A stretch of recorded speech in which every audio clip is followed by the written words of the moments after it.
మేము సంఘ విద్రోహ శక్తులుగా మిగతా వాళ్ళు ప్రచారం చేస్తున్నటువంటి ఏనా కొడుకైన టేకు లక్ష్మి గారి పక్షాన నిలబడి మాట్లాడిందా? ఈ దేశంలో పుట్టిన భారతదేశంలో పుట్టినటువంటి ఒక హిందూ స్త్రీ కదా, మరి తన వైపు ఎందుకు మాట్లాడలేదు? మమ్మల్ని ఎవడైతే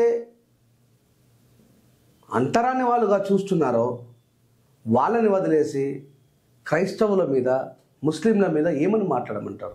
హిందూ మతానికి సంబంధించిన, హిందూ సంఘానికి సంబంధించిన వాడు నాకు అన్యాయం చేసిన చెప్పి నా నోట్ల నుంచి అదే చెప్పాల్సి వస్తుంది.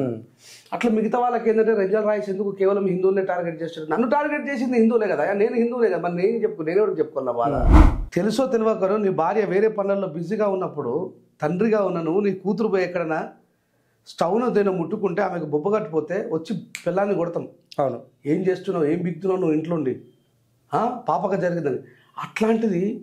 అట్లాంటి ప్రేమతో పెంచుకున్నటువంటి కూతురుని తీసుకుపోయి కన్నం కూడా సతీ సహనం చేస్తూ ఉంటే చూస్తూ గుండెలు బాదుకొని రోధించిన తండ్రులు ఎంతమంది?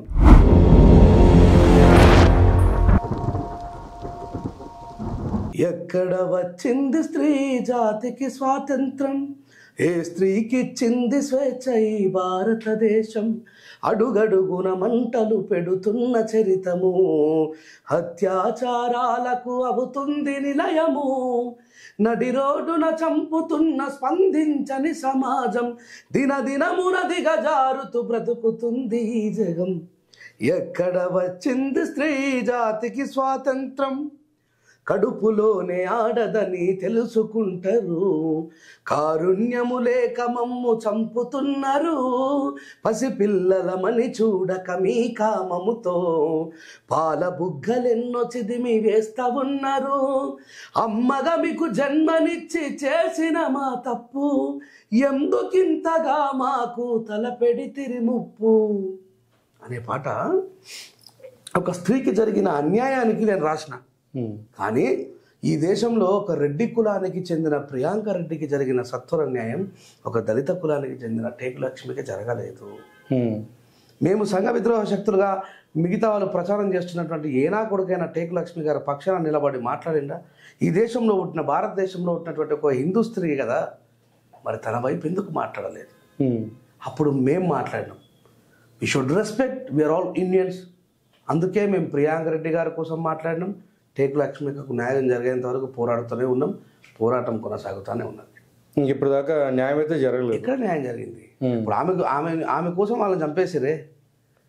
మీరు అన్నటువంటి శూద్రులు కాళ్ళ లాంటి వాళ్ళు లేకపోతే ఈ సమాజం నిలబడలేదని చెప్పి మాట్లాడేది ఏదో పెద్ద ఆయన అన్నారు కదా.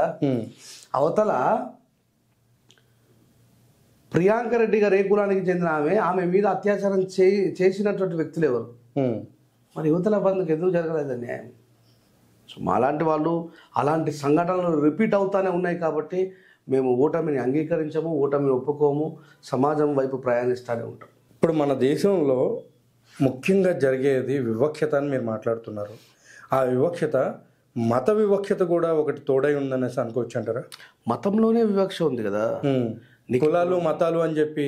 ఇప్పుడు అసలు సనాతన ధర్మ మీనింగ్ తెలియకుండా ఇప్పుడు ఏంటంటే సనాతన ధర్మం అంటే అతి పురాతనమైందనేసి చెప్తున్నారు, అదొక చక్రం అని చెప్తున్నారు. కానీ దానికి ఆది లేదు, అంతం లేదు అనేది వాళ్ళు చెప్పే విధానం. కానీ దేనికైనా ఆది ఉంటుంది. ఇప్పుడు చక్రం అనేసి వాళ్ళు చెప్తున్నారు, మనం ఎక్కడ స్టార్ట్ చేసామో మళ్ళీ చుట్టూ తిరిగి అక్కడ ఆగుతుంది కదా, మరి అంతం అక్కడ ఉంది కదా. సనాతన ధర్మం గురించి పూర్తి స్థాయిలో వివరించడానికి నేను సాధువునో, సన్యాసినో, మతాధిపతినో, పీఠాధిపతినో కాను. కానీ ఒక భారతీయుడిగా నేను చదువుకున్న దాన్ని బట్టి అడుగుతున్నాను. ఈ దేశంలో మీరు ఒక మీడియాలో ఉండి ఎక్కడైనా సరే మసీదులో నుంచి మాలామాదిగల్ని వెళ్ళగొట్టిన సంఘటన చూసారా? చర్చి దగ్గర నుంచి మాలామాదిగల్ని రావద్దని మెడబట్టు గంటేయడం చూసారా?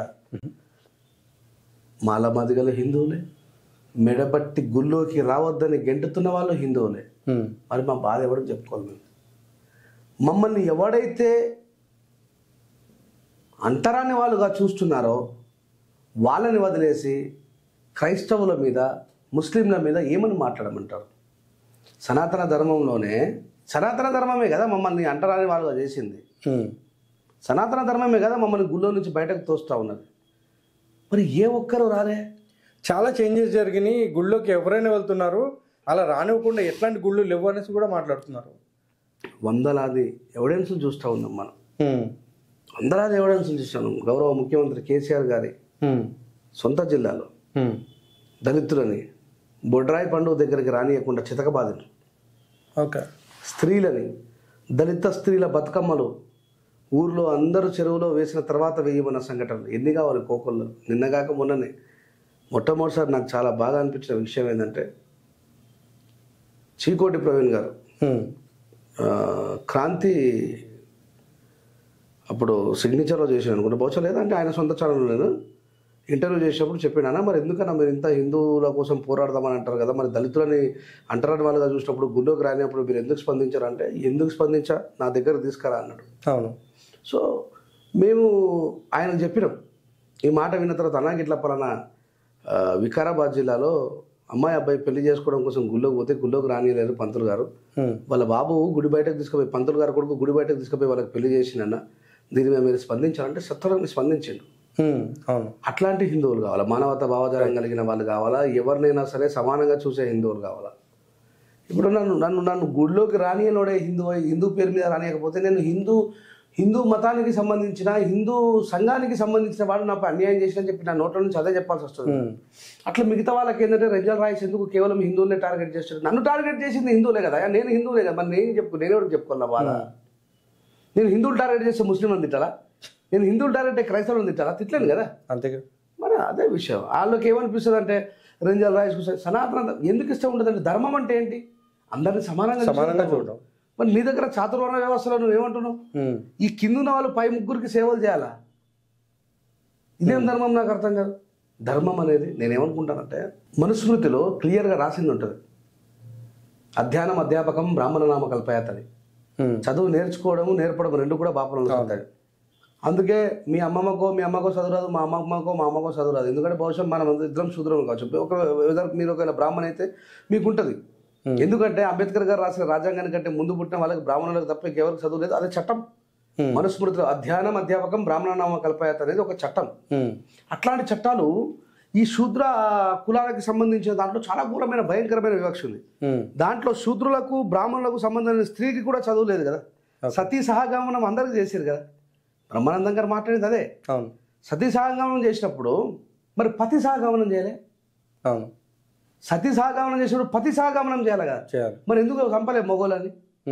ఇలాంటి ఇది ఎవడైనా ప్రపంచంలో హర్షిస్తాడా అసలు? నువ్వు ముందే ముసలి నా కొడుకువి, నువ్వు ఒక యంగ్ అమ్మాయిని పెళ్లి చేసుకుంటావు, నువ్వు దగ్గుదమ్ము రోగంతో దేంతో చచ్చిపోతావు, మళ్ళీ ఆ స్త్రీకి ఇంకో జీవితం లేకుండా నీతో పాటే ప్రాణమున్న కాస్త అగ్గిపుల్ల తలిగితేనే తట్టుకోమే వెలువెల్లాడిపోతూ ఉంటావు. అలాంటి ఒక స్త్రీని అందరూ చూస్తుండగా ఇంతకంటే సాంఘిక దుర్గతి ఇంకేముంటుంది. ఇది ధర్మం. ఇంకా దాన్ని మనం చెప్పుకోవాలా, ఇది మా ధర్మం అని చెప్పి చెప్పుకోవాలా. గురజాడ అప్పారావు గారు అండ్ వీరేశలింగం పంతులు గారు దానికి వ్యతిరేకత చాలా వరకు తీసుకుని వచ్చి దాని నుంచి చాలా మందిని కూడా రక్షించడం జరిగింది. ఈ విషయం అంటే బ్రిటిష్ వాళ్ళు దానికోసం ఒక ప్రత్యేకమైన చట్టం చేసిరంటే మనం ఒప్పుకోరు. ఎస్, బ్రిటిషర్ చూసి ఏంది what is this non sense, పశువుల కంటే హీనంగా ఒక స్త్రీని. అదే మరి నీ ఇంట్లో నీ సొంత బిడ్డ తెలుసో తెలియకనో నీ భార్య వేరే పనులలో బిజీగా ఉన్నప్పుడు తండ్రిగా ఉన్న నువ్వు నీ కూతురు పోయి ఎక్కడైనా స్టవ్ను దేని ముట్టుకుంటే ఆమెకు బొబ్బ కట్టిపోతే వచ్చి పిల్లాన్ని కొడతాం. అవును, ఏం చేస్తున్నావు, ఏం బిగుతున్నావు నువ్వు ఇంట్లో ఉండి, పాపక జరిగిందని. అట్లాంటి ప్రేమతో పెంచుకున్నటువంటి కూతురుని తీసుకుపోయి కన్నం కూడా సతీ సహనం చేస్తూ ఉంటే చూస్తూ గుండెలు బాదుకొని రోధించిన తండ్రులు ఎంతమంది. అది మన ధర్మం అని చెప్పి గర్వంగా చెప్పుకోవడమా? మరి నిజంగా మీరు అంత గొప్ప ధర్మవాదులు అయితే తీసుకుపోయి మీ పిల్లల్ని మీ బిడ్డల్ని ఏంటి లోపల చూద్దాం. ఇప్పుడు అట్లా చేస్తే భారత రాజ్యాంగం ఊరుకుంటుందా? అసలు స్త్రీని కోపంతో చూస్తే ఊరుకుంటుందా? తనపై చేయేసి ఊరుకుంటుందా? నువ్వు నిప్పులలో వేయడం మాట పక్కన పెట్టు. So that is the different thoughts. అందుకే నేను ఏమంటానంటే నాకు చాలా బాధ అనిపించే విషయం ఏంటంటే ముస్లింలు ఎప్పుడు కూడా ఖురాన్ గురించి చర్చించుకుంటూ ఉంటారు, క్రిస్టియన్లు ఎప్పుడు బైబుల్ గురించి ప్రతి ఆదివారం మాట్లాడుకుంటారు. కానీ హిందువుల మత గ్రంథం ఏది, దేన్ని ఫాలో కావాలా, దేన్ని పట్టుకొని ముందుకు పోవాలా? అసలు సనాతనం అనేది ఎప్పుడుండే, ఇప్పుడు ఈ మధ్య ఎందుకు అంటే ఇప్పుడు ఏమైపోయింది భారతదేశంలో అంటే బీజేపీలో ఏం చెప్తే అదే ఫ్యాషన్ అయిపోయింది. ఇప్పుడు అసలు దాడులు ఎక్కడ చూసినా సరే దాడులు కూడా జరుగుతున్నాయి కదన్నా అలా చూసుకుంటే. సో అదే ఇప్పుడు ఎట్లా అంటే ఇప్పుడు దాడుల గురించి మాట్లాడుతున్నాం కదా, ఇప్పుడు ఏంటంటే బైర్ నరేష్ గారి మీద అటాక్ జరగక ముందే మీ ఇంటి మీదకి దాడులు జరగడానికి అందరు రావడం జరిగిందనేసి మీరు ఒకనొక ఇంటర్వ్యూలో బాధపడ్డారు. నా దగ్గరికి వచ్చి మాట్లాడాలి, కానీ నా కుటుంబం ఏం చేసింది అని మాట్లాడారు. మరి ఇప్పుడు అట్లా చూసుకుంటానా ఆ విధంగా దాడులు చేయడం అనేది ఎంతవరకు కరెక్ట్ అంటారు? దాడి అనే మాట తప్పు. ఎందుకు దాడి చేయాలి? ఒకడు పొరపాటు చేస్తే మనం సరిదిద్దాలి. అవును. చంపుకుంటూ పోతే ఎవడు మిగులుతాడు రా? ఇప్పుడు నువ్వు ఇక్కడ క్రిస్టియన్లను చంపుతావు, క్రిస్టియన్ దేశాలలో హిందువులను చంపితే, నువ్వు ఇక్కడ ముస్లింలను చంపుతావు, ముస్లిం దేశాలలో హిందువులు లేరా? అక్కడ పేటెంట్ హక్కులు తీసుకుని కూడా బతుకుతున్న వాళ్ళు లేరా? హింసావాదం ఎంత దూరం పోతుందండి? హింస వల్ల మనం సాధించేది ఏముంటుంది నాకు అర్థం కాదు. ఇప్పుడు నేనేమడిగినా, నేను ఏమైతే ప్రశ్నించినో అంటే బీజేపీ వాళ్ళు చేస్తున్నటువంటిది ఏదైతే ఉందో భారతదేశంలో ఇప్పుడే కాదు, వాళ్ళు 1920లో స్టార్ట్ అయ్యి విజన్ 2020 పెట్టుకొని వాళ్ళు ఏ రూట్లో ప్రయాణం చేసుకుంటూ వస్తున్నారు ఈ దేశంలో. నేను ఒకటే మాట్లాడుగుతాను మిత్రమా, ఈ దేశంలో నుంచి ముస్లింలని క్రైస్తవులను పంపేసి హిందూ దేశంగా మారిపోయింది. ఏం జరుగుతుంది అనుకుంటున్నారు? అప్పుడు ఎప్పటి వరకు అయితే ఈ దేశంలో క్రైస్తవులు ముస్లింలు ఉంటారో అప్పటి వరకు నేను హిందూ అంటారు. వేరే మతస్థులు ఉంటేనే కదా అవును యువర్ స్పెషలైజేషన్ టు హిందూ అని చెప్పుకోవడానికి. అసలు మొత్తం హిందువులు అయిపోయిన తర్వాత ఏమవుతుంది?